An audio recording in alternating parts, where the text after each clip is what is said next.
हमारे पास ये दो टर्म है, एक लिखा है dv बाई dt और एक लिखा है dv बाई dt का मॉड। बताओ दोनों सेम है या डिफरेंट? सर डिफरेंट डिफरेंट है।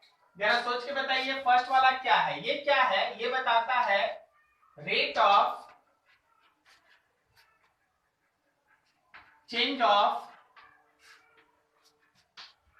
Magnitude of velocity. ये वेलोसिटी के मैग्नीट्यूड का रेट ऑफ चेंज बताता है, जबकि ये पर क्या बताता है? ये बताता है मैग्नीट्यूड ऑफ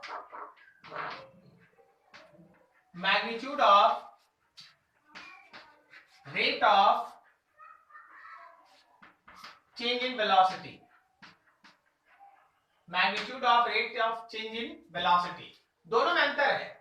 ये बस बता रहा है कि मैग्नीट्यूड में चेंज जो हो रहा है उसका रेट क्या है, और ये बता रहा है कि वेलोसिटी में जो चेंज हो रहा है उसके रेट का मैग्नीट्यूड क्या है। बात समझ में आया? दोनों में अंतर। फिर से समझा दीजिए। हम आपको बताते हैं। आप देखिए, मान लीजिए इस सर्कुलर पाथ पे कोई एक बॉडी 5 मीटर पर सेकेंड 5 मीटर पर सेकेंड से लगातार घूम रहा है।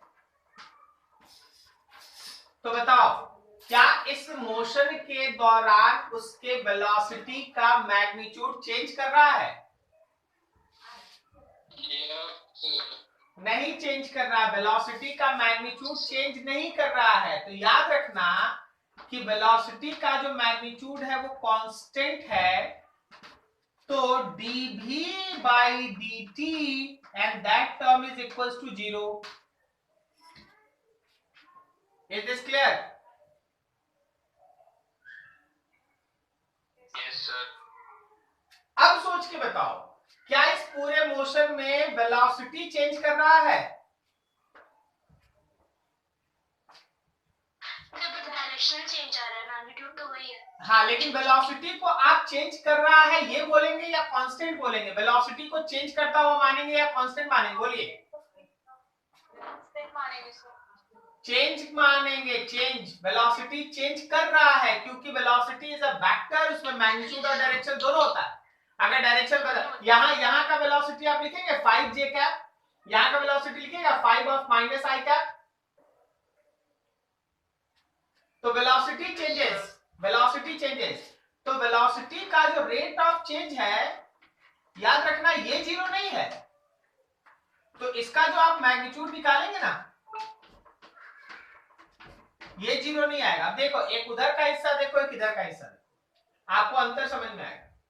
ये टर्म बताता है कि मैग्नीट्यूड में चेंज हो रहा है या नहीं हो रहा है। तो मैग्नीट्यूड में चेंज नहीं हो रहा है, इसलिए ये टर्म 0 है। और ये टर्म बताता है कि वेलोसिटी में चेंज हो रहा है या नहीं हो रहा। बिल्कुल हो रहा है क्योंकि उसका डायरेक्शन बदल रहा है। तो ये term non 0। Is this clear? समझे? Yes sir. नोट करो, बढ़िया क्वेश्चन। ये सब कंफ्यूजन वाला चीज है, जरूर याद रखिए। सर उसका पार्ट ए और बी क्या कहना चाह रहा है? ए में बताया है कैन दीज बी इक्वल, क्या ये दोनों बराबर हो सकता है? देखो, हो भी सकता है, नहीं भी हो सकता है। अभी मान लीजिए, अभी देखिए एक सर्कुलर पाथ पे हम बता दिए ना इक्वल नहीं है। अब देखिए, मान लीजिए एक स्ट्रेट लाइन पाथ है और इस स्ट्रेट लाइन पे हमेशा 5 मीटर पर सेकेंड से चल रहा है लगातार। तो यहां पे मैग्नीट्यूड ऑफ वेलोसिटी भी कांस्टेंट है। तो dv बाई dt 0 है। और यहां पे अगर आप बोलेंगे तो वेलोसिटी भी तो कांस्टेंट ही ना है, ना मैग्नीट्यूड बदला ना डायरेक्शन। तो dv बाई dt का वैल्यू 0 है, मैग्नीट्यूड 0 है। तो ये इक्वल भी हो सकता है जैसे यहां है, ये इक्वल नहीं भी हो सकता है। दैट ऑल डिपेंड्स कि आप किस तरह के सिचुएशन में आप डिस्कस कर रहे हैं। Is this clear? Yes sir. Note करो, बढ़िया।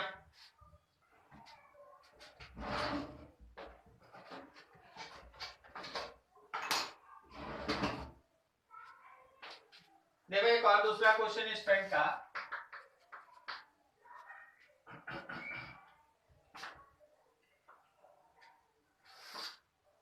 इसको हम है ना कुछ इस तरह से बताने का कोशिश कर रहे हैं कि आपको एक दो चीज एक्स्ट्रा आपको इसमें समझ में आ जाए।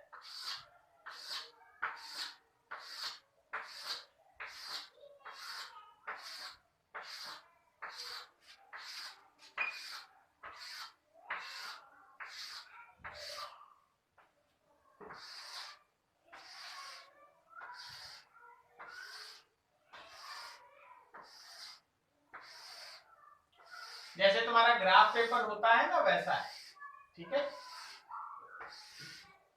अब उतना ज्यादा प्रोपोर्शन तो हम मेंटेन नहीं किए हैं, बस आपको एक रफ स्केच दिखाते हैं। भाई 0 है, 1 है, 2 है, 3 है, 4 है, 5 है, 6 7 8 9 10 11 12 13 14 15 एंड 16 जरूरत पड़ेगा खींच लेंगे। और इधर 1 2 3 4 5 6 7 8 9 10 11 12 13 14 जरूरत पड़ेगा और खींच लेंगे। देखो एक जगह से कोई ड्रंकर्ड है, कोई ड्रिंक किया हुआ पर्सन है, वो वॉक करता है नैरो लेन पे। नैरो लेन कहने का मतलब स्ट्रेट चलेगा, जब भी चलेगा स्ट्रेट चलेगा। 5 steps forward and 3 steps backward. 5 step आगे चलता है तो 3 स्टेप पीछे आता है। 5 स्टेप आगे चलता है, 3 स्टेप पीछे आता है। जब जब आगे चलेगा वेलोसिटी पॉजिटिव, जब भी पीछे आएगा वेलोसिटी नेगेटिव। ओके, बोला है each step is 1 metre long and require 1 second. हर एक स्टेप 1 मीटर लेता है और 1 सेकेंड लगता है। तो क्या उसका वेलोसिटी 1 मीटर पर सेकेंड है? Yes, sir. Yes, sir. आगे है how long the drunkard takes to fall in a pit 13 metre away from the start. Start से 13 मीटर दूर एक छोटा सा गड्ढा है, ड्रंकर्ड उस गड्ढे में गिरने में उसको कितना समय लगेगा? हम एक्चुअली आपको यहाँ पे कुछ डायग्राम दिखा रहे हैं, उस डायग्राम के भरोसे आप एक एक लाइन समझिएगा, थोड़ा ध्यान से, बी केयरफुल। ओके, यहां से चला 5 स्टेप तो 5 सेकेंड उसको लगेगा। यहां देखो ये है हम लोगों का टाइम और ये है पोजीशन। तो 5 और 5 यहां तक बोलो, समझा?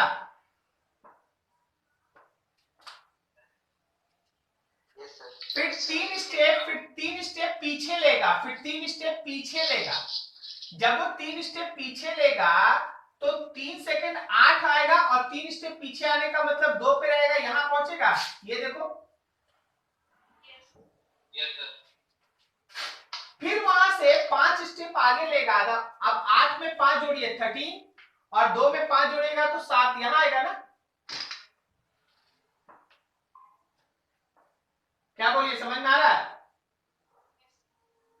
और फिर 3 स्टेप पीछे लेगा, फिर 3 स्टेप पीछे लेगा तो 3 स्टेप में 3 सेकेंड 16, 13 के बाद 16 और हम लोग कहां तक पहुंच गए? 7। 7 में से 3 स्टेप घटा तो 4 आएगा ना यहां पे।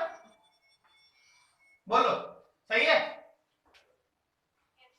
इस प्रोसेस को आप कंटिन्यूअसली ऐसे आगे पीछे करते जाएं और देखें कि 13 मीटर पे वो कब पहुंच रहा है। 13 पे कब पहुंच रहा है, समझे? इसके लिए क्रॉसपॉन्डिंग टाइम देख लीजिएगा, वही आंसर होगा। Is this clear? समझे जी हर्ष? सर ये ग्राफिकली और सर इक्वेशन करेंगे तो इसका इक्वेशन करोगे तो तुम ऐसे समझो कि 5 सेकेंड आगे 3 सेकेंड पीछे, 8 सेकेंड में उसका नेट डिस्प्लेसमेंट तो 2 ही मीटर है ना। Yes sir. तो फिर अगले 8 सेकेंड में देखते चलना, हम जो लिखेंगे समझना। 0 से 8 उसका पोजीशन है 2 मीटर, फिर 8 से लेके 16 उसका पोजीशन है 4 मीटर, फिर 16 से लेके 24। ऐसा नहीं कि कोई इक्वेशन होगा पुट कर दोगे आंसर आ जाएगा, ऐसा नहीं होगा। यहां 6, फिर देख 24 से लेके 32 8 हो गया। अब सोचना, अब जो लिख रहे हैं 32 से लेके 37, क्या बोलता? 8 में 5 जोड़ेगा 13 हो जाएगा। Yes, sir. और एक बार गिर जाएगा तो वापस तो नहीं ना आएगा। यस सर, तो वो 5 सेकंड्स जो 5 मीटर आगे चला वो जोड़ देंगे टोटल टाइम। बस बस बस हो गया 37। ठीक है, ये सब लॉजिकल क्वेश्चन, इसमें कोई इक्वेशन काम नहीं आएगा। ठीक है,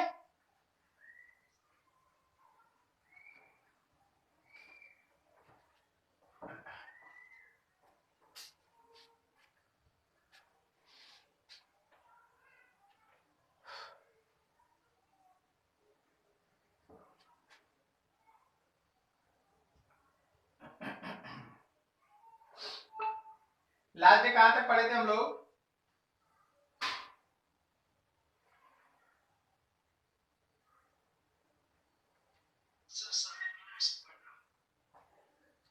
सर्कुलर मोशन स्टार्ट किए थे?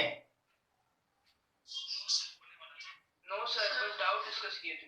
अच्छा, तो सर्कुलर मोशन स्टार्ट करना है ना? Yes sir, yes sir.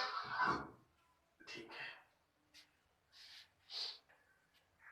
अच्छा, ये जो डायग्राम बना उसको तुम डिस्टेंस टाइम ग्राफ बोलेगा कि displacement time graph? Displacement time graph sir. Very good, displacement time graph बोलेंगे। अच्छा, अगर हम तुमसे बोले कि इसका डिस्टेंस टाइम ग्राफ बोलो, बनाओ, तो कैसे बनेगा? सर ये ऊपर ही चला जाएगा। एकदम सही बोले, एकदम सही बोले। घटेगा नहीं, लगातार ऐसे सीधा सीधा सीधा सीधा सीधा सीधा सीधा सीधा सीधा सीधा जाते जाएगा, समझे? ये घटेगा नहीं। ठीक है। अच्छा, अगर हम इसका बोले तुमको वेलोसिटी टाइम ग्राफ बनाने, वेलोसिटी टाइम ग्राफ, तो जरा गौर करना, वेलोसिटी टाइम ग्राफ समझते जाना सब। यहाँ वेलोसिटी पॉजिटिव है, लेकिन यहाँ तो वेलोसिटी नेगेटिव है। फिर देखो यहाँ से यहाँ पॉजिटिव है, फिर देखो वेलोसिटी नेगेटिव है, सही है? Yes sir. तो ये सब चीज इसमें पूछा जाता है, इसलिए हम आपको इस तरीके से बना के दिखाना सही समझे। ठीक है, नोट कीजिए।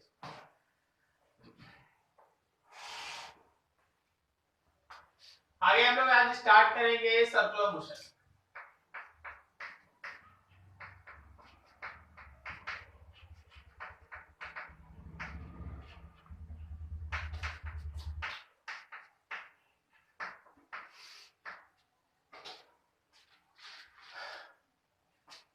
हम लोग के पास एक बॉडी है, हम लोग के पास एक बॉडी है जो किसी एक पॉइंट से एक सर्टेन डिस्टेंस मेंटेन करके घूमता है। कोई भी बॉडी अगर किसी भी पॉइंट से एक कांस्टेंट डिस्टेंस मेंटेन करके मूव करता है, तो जो उसका पाथ आएगा वो पाथ हमेशा सर्कल ही होगा। आप अगर किसी पॉइंट से इक्वल डिस्टेंस मेंटेन करके इसके चारों तरफ घूमने का, देखिए स्ट्रेट लाइन में मूव कीजिएगा डिस्टेंस चेंज करेगा, लेकिन जब आप सर्कल में घूमिएगा तो उसके चारों तरफ से उस पॉइंट तक का डिस्टेंस हमेशा एक कांस्टेंट वैल्यू होगा। तो सर्कुलर पाथ इस तरीके का है, और ये जो आपके सामने है ये सेंटर ऑफ द सर्कल है, दिस इज द रेडियस। जब कोई बॉडी इस पे घूमता है तो याद रखना कि उसका जो पोजीशन वेक्टर है सेंटर के रिस्पेक्ट में, वो सेंटर पे कुछ एंगल बनाता है। पोजीशन वेक्टर जो है सेंटर के रिस्पेक्ट में, वो सेंटर पे कुछ एंगल बनाता है, उसको आप कहते हैं एंगुलर डिस्प्लेसमेंट थीटा। ये पॉइंट P है, ये पॉइंट P डैश है। ठीक है, तो first term is angular displacement theta is angle subtended by radius at center of circle during circular motion of body। कोई भी बॉडी जब सर्कुलर मोशन करता है, शो करता है, तो उसका जो रेडियस वेक्टर है वो सेंटर पे जो एंगल बनाता है उसी एंगल को आप एंगुलर डिस्प्लेसमेंट कहते हैं, थीटा। इसका यूनिट है रेडियन। हम एसआई यूनिट नहीं बोल रहे हैं क्योंकि एक सब्सिडियरी यूनिट है रेडियन, सब्सिडियरी यूनिट है। इसको है ना आप एसआई यूनिट में ना काउंट करें, रेडियन। अब जरा गौर करना कोई भी बॉडी जब चल रहा है तो उसका जो थीटा है उसका एक रेट ऑफ चेंज होता है। कोई स्लो चलेगा तो थीटा धीरे धीरे बनेगा, कोई फास्ट चलेगा तो थीटा तेजी से चेंज करेगा। किसी भी बॉडी का सर्कुलर पाथ पे चलने के दौरान जो रेडियस वेक्टर सेंटर पे एंगल बनाता है उस एंगल का जो रेट ऑफ चेंज है, जो रेडियस वेक्टर सेंटर पे एंगल बनाता है उस एंगल का जो रेट ऑफ चेंज है उसको आप कहते हैं एंगुलर वेलोसिटी। तो first term angular displacement, second term is angular velocity represented by omega. This is nothing else but simply rate of change of angular displacement. Angular displacement के rate of change को आप angular velocity कहते हैं, ठीक है। Angular displacement के rate of change को आप एंगुलर वेलोसिटी कहते हैं। इसका यूनिट होता है रेडियन पर सेकेंड। लेकिन जरा देखिएगा ये दो तरह का होता है, जैसे आपको काइनेमेटिक्स में सिखाया गया था उसी तरह ये भी दो तरह का होता है। एक होता है ओमेगा इंस्टेंटेनियस, तो ये हमेशा D theta by D T से निकलेगा, और एक होता है ओमेगा का एवरेज वैल्यू, वो हमेशा del theta by del t से निकलेगा। क्या ये दोनों आपको याद है? आप काइनेमेटिक्स के स्टार्टिंग में ही पढ़े थे वेलोसिटी का इंस्टेंटेनियस और एवरेज, याद आया? ठीक है ना। तो अगर आप किसी सर्टेन इंस्टेंट पे रेट ऑफ चेंज निकालेंगे थीटा का, तो वो उसी इंस्टेंट पे ओमेगा का वैल्यू देगा। लेकिन अगर आप एक इंटरवल ले लेंगे, 1 मिनट में, 4 मिनट में, 10 सेकंड में, अगर आप एक इंटरवल ले लेंगे तो उस इंटरवल में जो रेट ऑफ चेंज होगा वो एवरेज देगा, तो ये ओमेगा है। अब देखो भाई थर्ड, ऑब्वियसली अभी ठंडा है तो शायद आप अपने रूम में फैन ऑफ रखे होंगे, लेकिन अगर आप स्विच ऑन कीजिएगा तो उसका ओमेगा क्या बोलो, बढ़ेगा, घटेगा या कांस्टेंट रहेगा?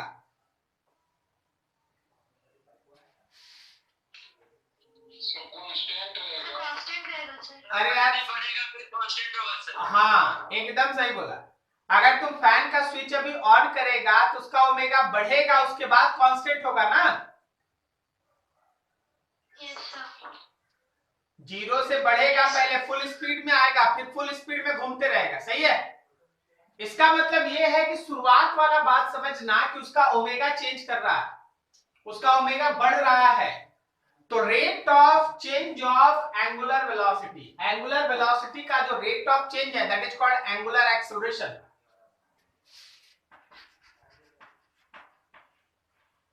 Angular acceleration alpha, nothing else but simply rate of change of angular velocity, इसी को आप एंगुलर एक्सेलरेशन कहते हैं, rate of change of angular velocity, और इसका यूनिट होता है रेडियन पर सेकेंड स्क्वायर। अब ध्यान रखना कि ये अल्फा भी दो तरह का, अगर आप अल्फा ओमेगा बाई dt, अगर आप अल्फा का एवरेज वैल्यू निकालना चाहते हैं तो del omega by del t. तो इंस्टेंटेनियस और एवरेज ये दोनों आपके सामने एक एक करके हैं। तो ये तीन इंपॉर्टेंट पैरामीटर है जिसको आपको सर्कुलर मोशन में और आगे जब आप पढ़ेंगे रोटेशनल मैकेनिक्स उस समय भी ये काम आएगा, ठीक है। तो जब हमारे पास पास कोई बॉडी सर्कुलर पाथ पे चलता है तो उसका रेडियस वेक्टर जो एंगल सबटेंड करता है at the centre of the circle, उसको हम लोग कहते हैं एंगुलर डिस्प्लेसमेंट। उस एंगुलर डिस्प्लेसमेंट का जो रेट ऑफ चेंज है वो कहलाता है एंगुलर वेलोसिटी, और एंगुलर वेलोसिटी का जो रेट ऑफ चेंज है वो कहलाता है एंगुलर एक्सेलरेशन। ठीक है ना, rate of change of angular velocity is angular acceleration. ये तीन पैरामीटर आपके पास है। अब एक इंपॉर्टेंट एस्पेक्ट आता है इंपॉर्टेंट एस्पेक्ट आता है कि आखिर लीनियर पैरामीटर और एंगुलर पैरामीटर, हम यहां कंपैरिजन दिखाते हैं आपके पास। लीनियर पैरामीटर और उसका corresponding angular parameter.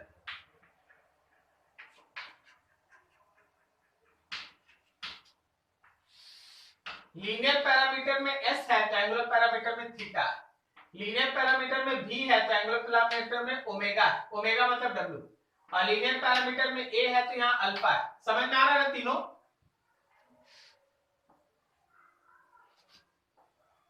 Yes sir. Linear displacement, angular displacement, linear velocity, angular velocity, linear acceleration, angular acceleration. आपको पता है इन तीनों में रिलेशन है। रिलेशन क्या है, ध्यान से देखिए। यहां पे आ जाइए, ये रेडियस है, थोड़ा बढ़िया से लिख दे यहाँ r। यहां से यहां तक का डिस्टेंस, यहां से यहां तक का डिस्टेंस s है, यही है डिस्प्लेसमेंट, ऐसा s। अब सोचो कि अगर हम लोग रिलेशनशिप निकालें बिटवीन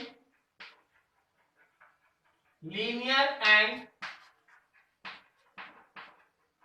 एंगुलर पैरामीटर के बीच,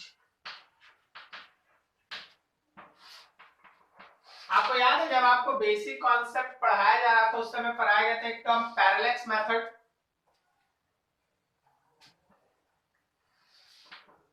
देखो भाई,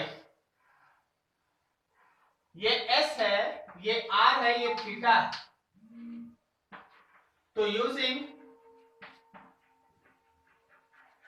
पैरेलैक्स, क्या theta is equal to s by r लिख सकते हैं? बोलो बोलो जी, theta equal to s by r लिख सकते हैं ना? यस। ठीक, अब जरा गौर से देखते चलना, जगह नहीं है, थोड़ा एडजस्ट कर ले। हाँ, तो अब देखो, क्या हम लोग ऐसा पढ़े हैं कि omega is equal to d theta by D t, ये लिखा है। तो क्या हम लोग इसको ऐसे लिख सकते हैं, d by D T of s by r.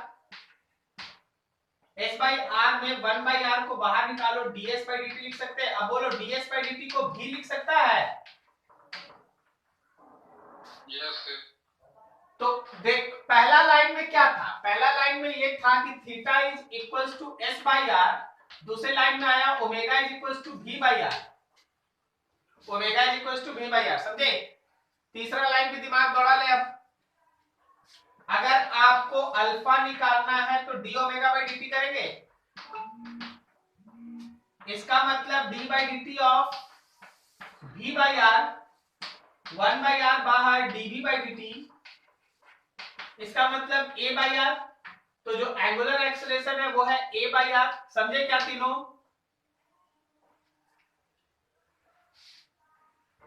Angular displacement theta is s by r, angular velocity omega is v by r, angular acceleration alpha is a by r. क्या यहां तक किसी को डाउट? चलो ठीक, नो सर। नोट करो फटाफट यहां तक।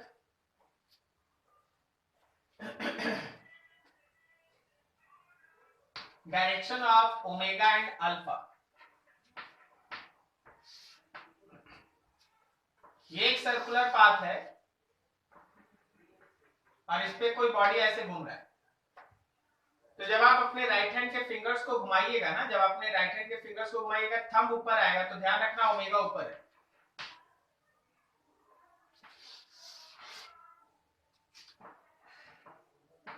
बताओ ओमेगा किधर है?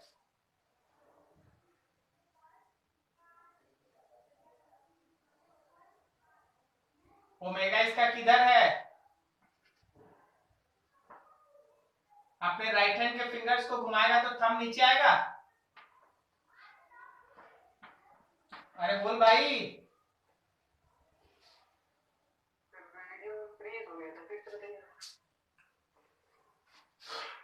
पहला वाला में हम ये बोले कि जब आप मान लो बॉडी ऐसे सर्कल में ऐसे घूम रहा है, तो जब अपने राइट हैंड के फिंगर को बॉडी के मोशन के साथ घुमाएंगे ना तो थंब ऊपर आएगा ना। तो याद रखना ओमेगा ऊपर है। तो चलो यहां देख के बताओ कि अगर एरो उल्टा दे दे तो क्या ओमेगा नीचे होगा?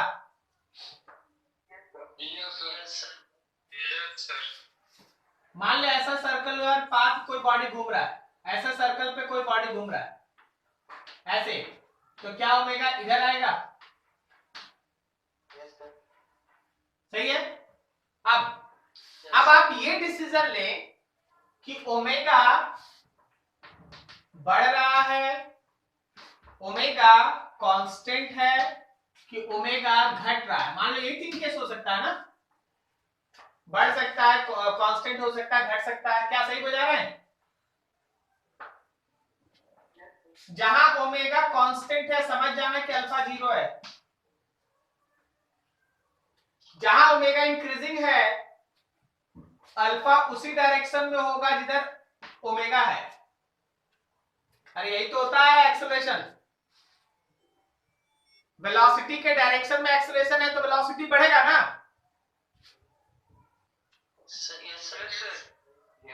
और अगर ओमेगा घट रहा है तो याद रखना कि अल्फा ओमेगा के अपोजिट में है। समझा? अरे बोल भाई, समझा? हाँ, तो ये एक्सेलरेटेड है, एक्सेलरेशन है,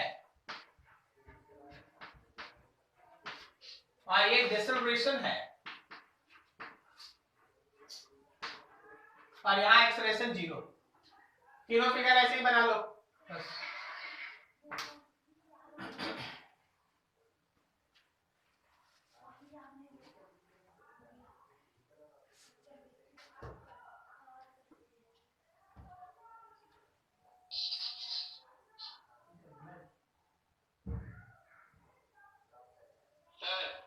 हाँ बोलो।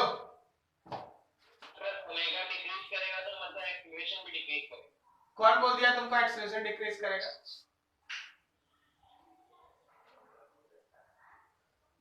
ओमेगा डिक्रीज करेगा तो एक्सेलरेशन ओमेगा के अपोजिट में होगा।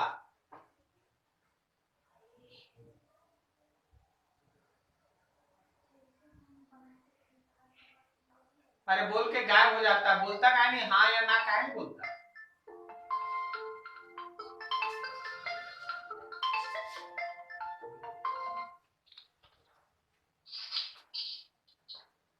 ओमेगा घटेगा तो अल्फा घटेगा, ये क्यों बोला तुम?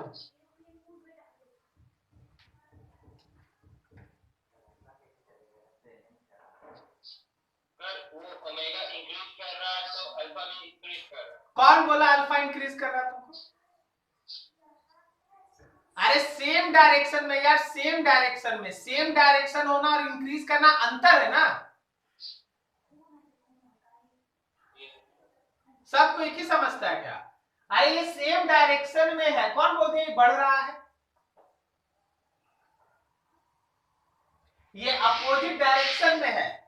ओमेगा बढ़ रहा है, ओमेगा बढ़ रहा है, ओमेगा घट रहा है, लेकिन अल्फा के बारे में तो कुछ नहीं बोले हम, वो तो बस डायरेक्शन बताए।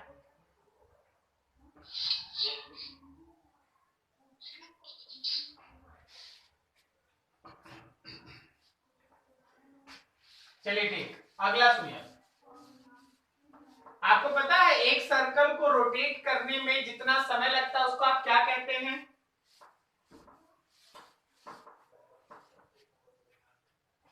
एक साइकिल को कंप्लीट करने में जितना समय लगता है उसको आप क्या कहते हैं? उसको आप टाइम पीरियड, हाँ उसको आप टाइम पीरियड कहते हैं। Time period is nothing else but simply time taken by body to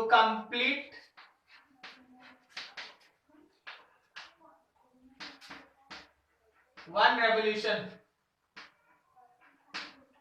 एक रेवोल्यूशन कंप्लीट करने में जो समय लगता है उसको आप टाइम पीरियड कहते हैं। आप बताइए आप फ्रीक्वेंसी किसको कहते हैं?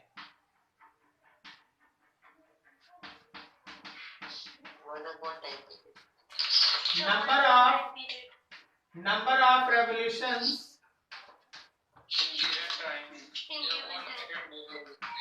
completing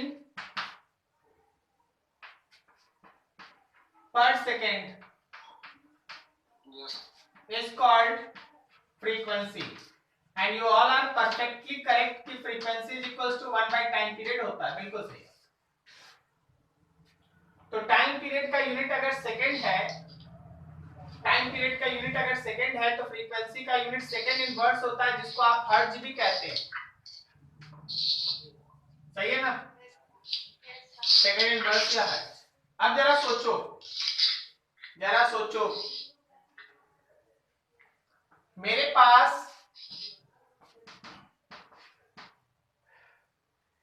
पास एक रिलेशन फाइंड आउट करना है ओमेगा और टी या एफ के बीच। ओमेगा और फ्रीक्वेंसी टाइम पीरियड के बीच एक रिलेशन निकालना है।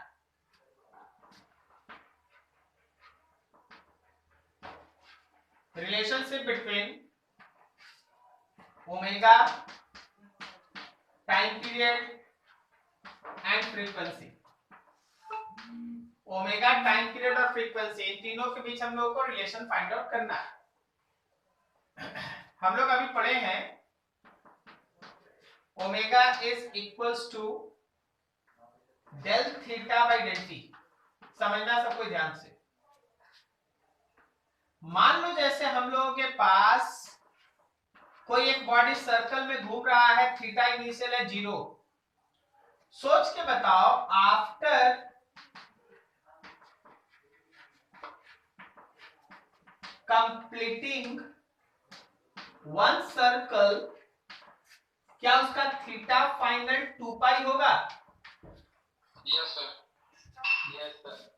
अब देखो, अगर हम इनिशियल टाइम को 0 लिखते हैं, तो क्या हम उसका फाइनल टाइम को t लिखेंगे, कैपिटल टी?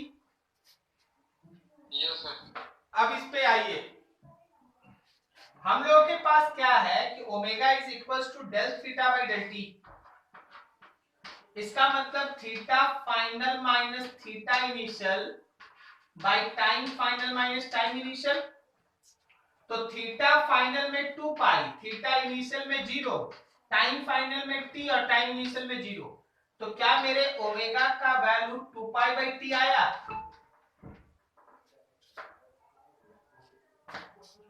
अब देखो, 1 बाई टी को f लिख सकते हैं, तो क्या हम इसको 2 पाई f भी तो लिख सकते हैं ना? देख लो, किसी को डाउट है पूछ लो, वेरी इंपॉर्टेंट। लास्ट वाला बता दो। हाँ देखो, यहां तक समझा, 2 pi by T. Yes sir. तो 2 पाई बाई टी, अब देखिए 2 पाई इंटू 1 बाई टी है ना? Yes sir. तो 1 बाई टी को f लिख सकते हैं ना? अरे f मतलब फ्रीक्वेंसी यार। हाँ नोट करो वहां तक।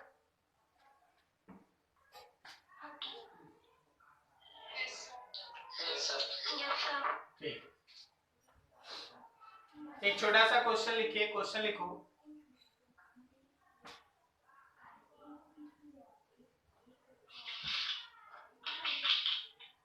A fan is running in full speed. A fan is running in full speed and it completes 60 revolution per second and it completes 60 revolution per second. अभी एक शॉर्ट फॉर्म बताते हैं। रेवोल्यूशन पर सेकंड को आप ब्रैकेट में RPS लिख दीजिए, आरपीएस, रेवोल्यूशन पर सेकंड।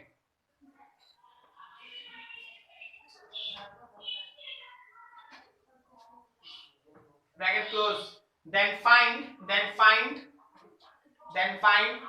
फर्स्ट में लिखो टाइम पीरियड, फर्स्ट में लिखो time period of its circular motion, time period of its circular motion.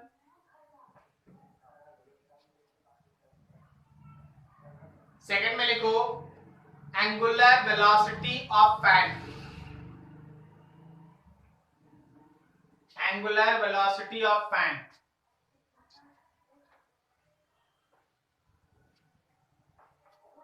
चलो बना फटाफट।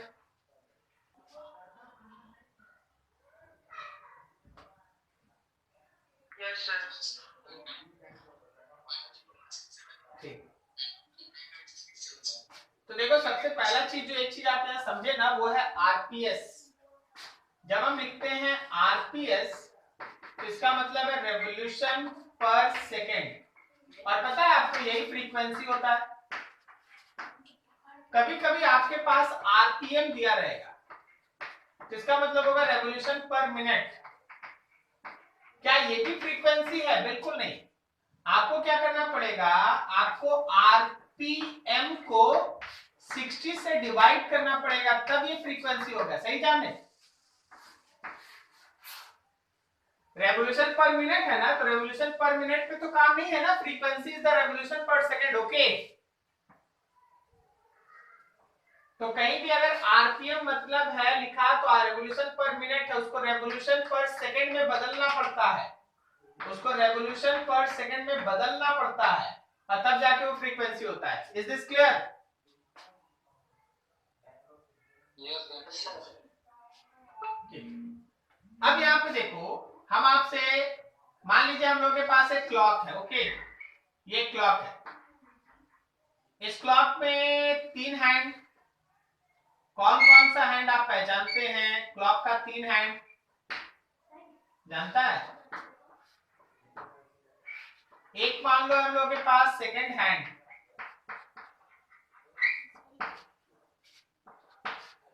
एक मान लो हम लोग के पास है मिनट हैंड,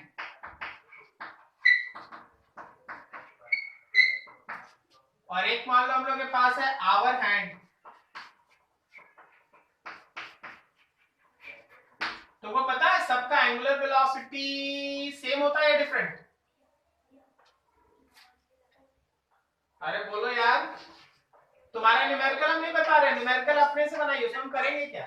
ठीक है, सेम होगा। अच्छा तीनों का सेम होता है। वाह वाह महारथी, वेरी गुड। घड़ी ने देखा है?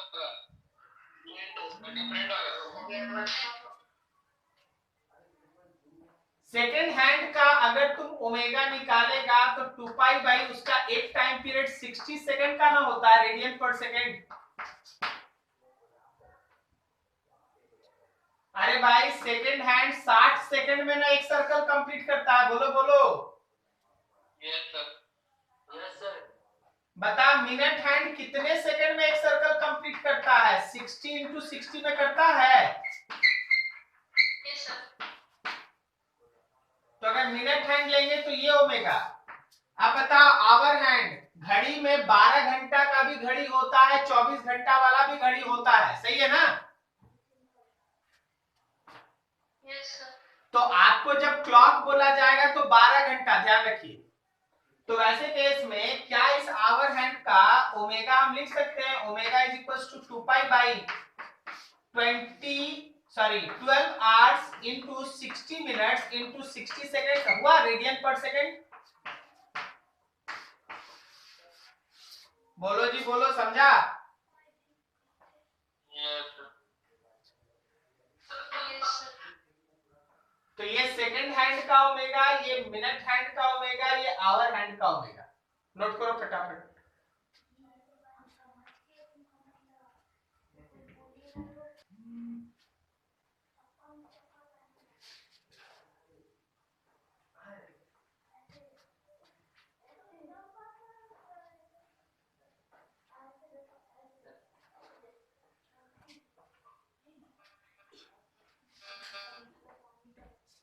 चलो ठीक है,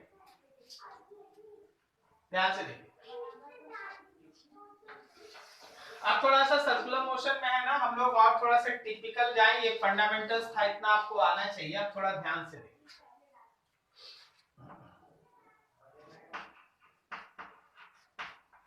concept of tangential acceleration and radial acceleration.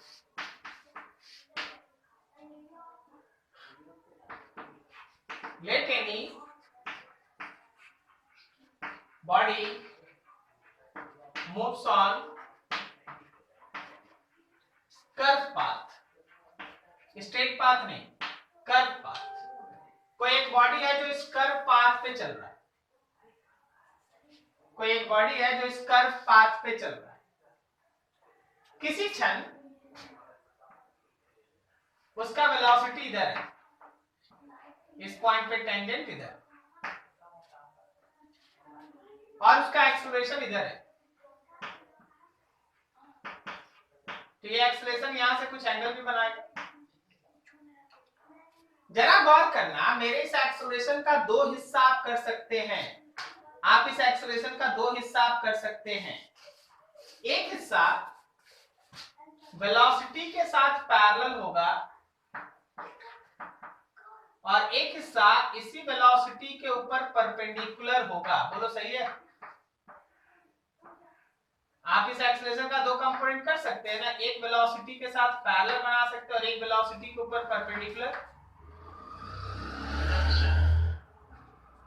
अगर इस फिगर को आप थीटा के साथ एग्जामिन करना चाहते हैं तो पैरेलल वाला कंपोनेंट a cos थीटा है और परपेंडिकुलर वाला कंपोनेंट a sin थीटा है। सही है?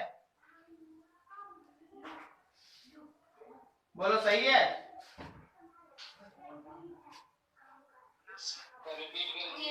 हम बोले कि ये पैरेलल वाला कंपोनेंट a का cos थीटा है और परपेंडिकुलर वाला a का sin थीटा है। सही है?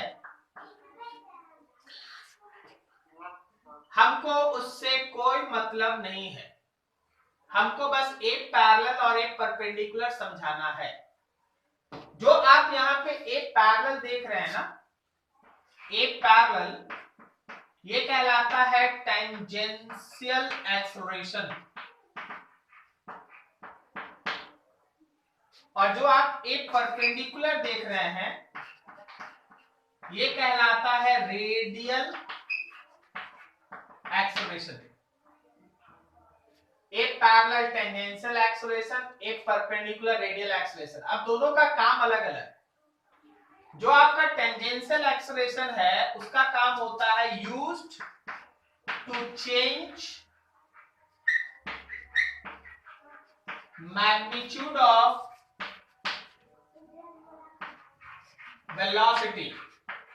ये वेलोसिटी के मैग्नीट्यूड को बदलता है। जो आपको दिख रहा है एक पैरेलल, वो वेलोसिटी के मैग्नीट्यूड को बदलता है, इसलिए आप इसको टेंजेंशियल एक्सेलरेशन के लिए सफिक्स at लगाते हैं and it can be written as dv by dt। समझा? dv by dt केवल मैग्नीट्यूड का रेट ऑफ चेंज इसके बराबर होगा, केवल मैग्नीट्यूड का रेट ऑफ चेंज इसके बराबर होगा। लेकिन जो आप एक परपेंडिकुलर देख रहे हैं, रेडियल एक्सेलरेशन देख रहे हैं, ये काम आता है यूज्ड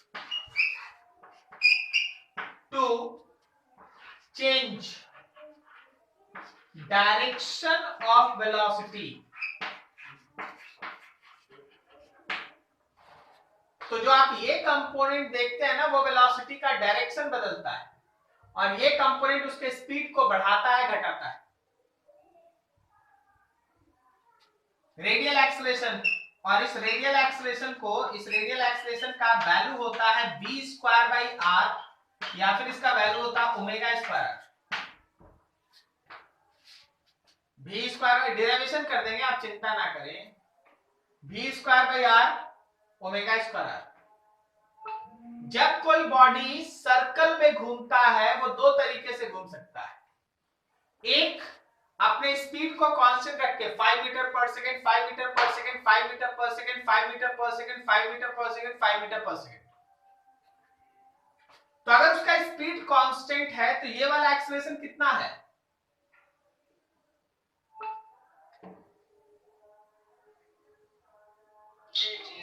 जीरो। लेकिन क्या ये एक्सेलरेशन जीरो होगा? नहीं, डायरेक्शन तो बराबर बदल रहा है ना। आप सुनो, दूसरी तरह से सर्कल में कैसे बॉडी घूमता है, 1 मीटर पर सेकेंड, 2 मीटर पर सेकेंड, 3, 4, 5, 6, उसका स्पीड लगातार बढ़ रहा है। तो बताइए एक्सेलरेशन जीरो या नॉन जीरो? Non zero. ये एक्सेलरेशन जीरो या नॉन जीरो? नॉन जीरो, क्योंकि इस बार डायरेक्शन भी बदल रहा है और इस बार मैग्नीट्यूड भी बदल रहा है। समझे?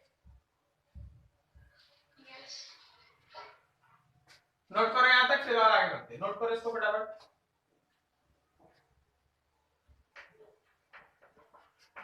concept of uniform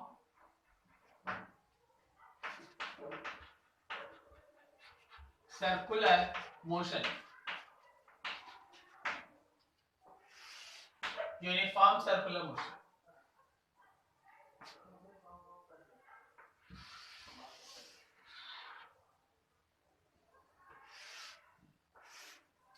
कोई एक बॉडी है,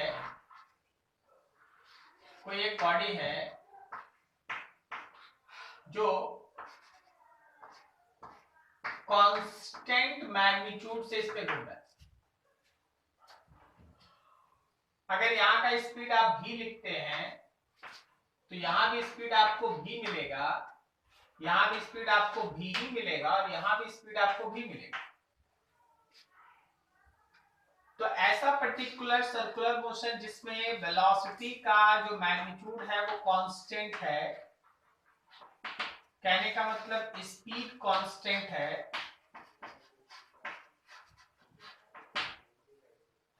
अगर स्पीड कांस्टेंट है तो क्या उसका टेंजेंशियल एक्सीलरेशन जीरो है?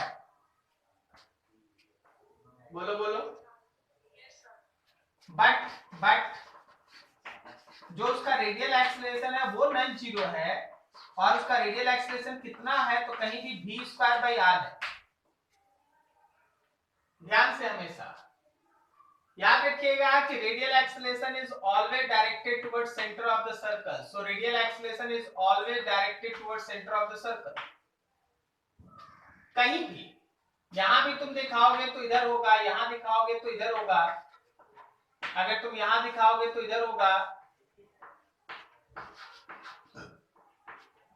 अगर यहां दिखाओगे इधर होगा। This is direction of radial acceleration. ठीक है? तो यूनिफॉर्म सर्कुलर मोशन वो मोशन होता है जिसमें बॉडी कांस्टेंट स्पीड से सर्कुलर पाथ पे घूमता है, जिसमें बॉडी कांस्टेंट स्पीड से सर्कुलर पाथ पे मूव करता है। मेरे हाथ को देखो, इसका स्पीड कांस्टेंट है। हम नहीं बोल रहे इसका वेलोसिटी कांस्टेंट, हम बोल रहे स्पीड कांस्टेंट है, क्योंकि वेलोसिटी तो हमेशा बदल रहा है क्योंकि चेंज इन डायरेक्शन हो रहा है। सही है ना? तो इस मोशन में टेंजेंशियल एक्सीलरेशन जीरो होगा लेकिन रेडियल एक्सीलरेशन होगा, और जो रेडियल एक्सीलरेशन होगा वही नेट एक्सीलरेशन भी होगा। Net acceleration is radial acceleration which is equals to v square by r। यह यूनिफॉर्म सर्कुलर मोशन।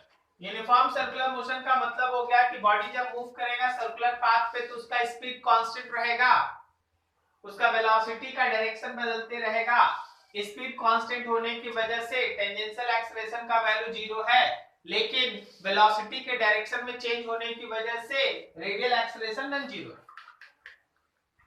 वेलोसिटी के डायरेक्शन में चेंज होने की वजह से रेडियल एक्सीलरेशन नॉन जीरो है। Is this clear? यहां तक समझा?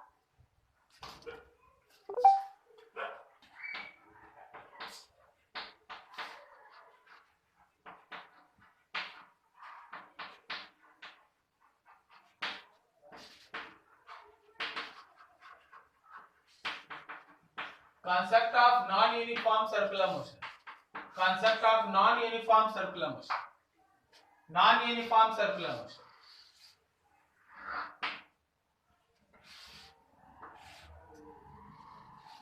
यहां पे उसका वेलोसिटी है v1, यहां पे उसका वेलोसिटी है v2, यहाँ पे उसका वेलोसिटी है v3, यहाँ पे उसका वेलोसिटी है v4।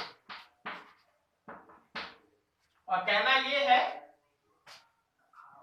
कि जो हमारा वेलोसिटी है उसका मैग्नीट्यूड भी कांस्टेंट नहीं है। मतलब एक ऐसा सर्कुलर मोशन जिसमें वेलोसिटी का मैग्नीट्यूड भी कांस्टेंट ना हो। ऑब्वियसली वेलोसिटी भी कांस्टेंट नहीं है, तो इसमें कांस्टेंट नहीं होने का दो कारण है। इसमें कांस्टेंट नहीं होने का एक कारण है डायरेक्शन बदल रहा है, इसमें कांस्टेंट नहीं होने का दो कारण है, डायरेक्शन भी बदल रहा है और मैग्नीट्यूड भी बदल रहा है। तो ऐसे सिचुएशन में टेंजेंशियल एक्सेलरेशन के लिए आप मैग्नीट्यूड का रेट ऑफ चेंज लेंगे और रेडियल एक्सेलरेशन के लिए आप जहां भी होगा v² यूज करेंगे। तो इस बार टेंजेंशियल एक्सेलरेशन भी होगा और इस बार रेडियल एक्सेलरेशन भी होगा। तो आप एक और फिगर इसके पैरेलल में देखिए, एक्सेलरेशन के लिए, एक्सेलरेशन के लिए देखिए, क्या टेंजेंशियल एक्सेलरेशन इस डायरेक्शन में टेंजेंट की तरफ होगा? बोलो बोलो। Yes sir. हाँ, और क्या सेंटर की तरफ उसका रेडियल एक्सेलरेशन होगा? तो अगर कोई तुमसे नेट एक्सेलरेशन पूछ ले तो नेट एक्सेलरेशन इधर होगा।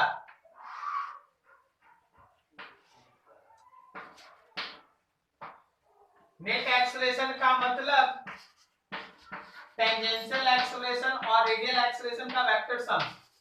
अब आप देखिए, टेंजेंशियल और रेडियल एक दूसरे पे 90 बन रहा है क्या? अरे बोलो यार, सही है? तो अगर तुमसे केवल नेट एक्सेलरेशन का मैग्नीट्यूड पूछ ले तो क्या हम लोग अंडर रूट उसके टेंजेंशियल एक्सेलरेशन का स्क्वायर प्लस रेडियल एक्सेलरेशन का स्क्वायर लगाएंगे? Yes sir. ठीक। तो नॉन यूनिफॉर्म सर्कुलर मोशन का मतलब ये हुआ कि बॉडी जब सर्कुलर पाथ पे चलेगा तो उसका स्पीड भी वैरी करेगा और उसके वेलोसिटी का डायरेक्शन भी वैरी करेगा। उसके वेलोसिटी का मैग्नीट्यूड वैरी करने की वजह से टेंजेंशियल एक्सेलरेशन और वेलोसिटी का डायरेक्शन वैरी करने की वजह से radial acceleration. So net acceleration में टेंजेंशियल और रेडियल दोनों का रिजल्टेंट सोचिएगा, तो रिजल्टेंट ये। क्या किसी को कोई डाउट?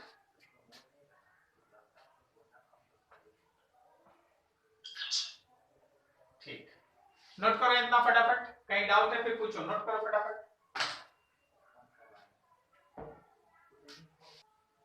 ध्यान से देखिए, क्वेश्चन ये है,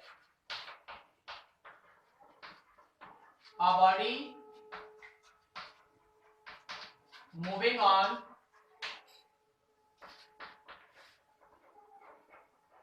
circular path of radius 3 meter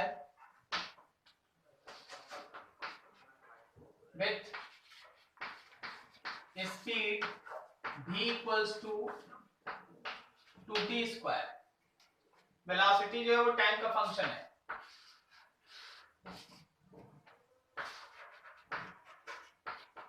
Then find first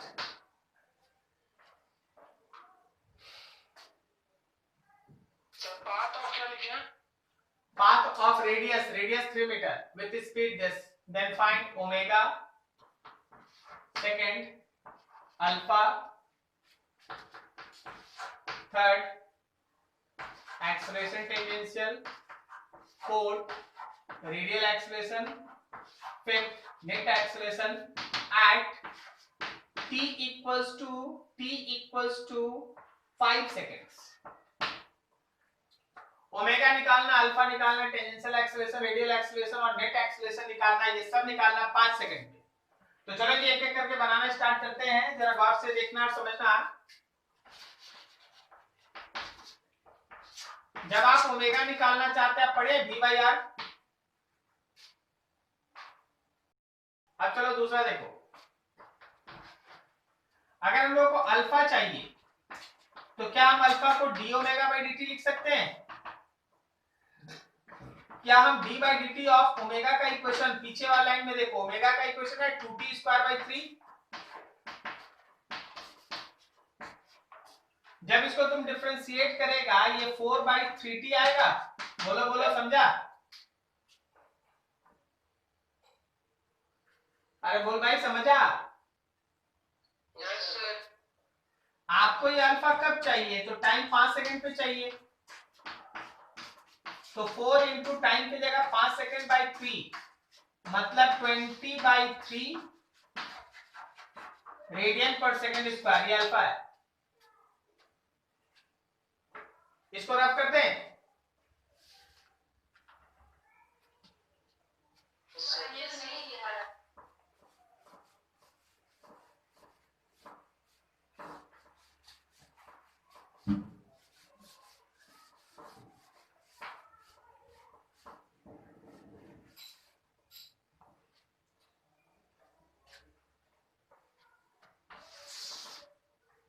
third, tangential acceleration पढ़े आप लोग, dv by dt, अभी थोड़ी देर पहले पढ़े। d by dt of velocity का इक्वेशन, वेलोसिटी कितना है 2t स्क्वायर, तो क्या ये 4t लिखें?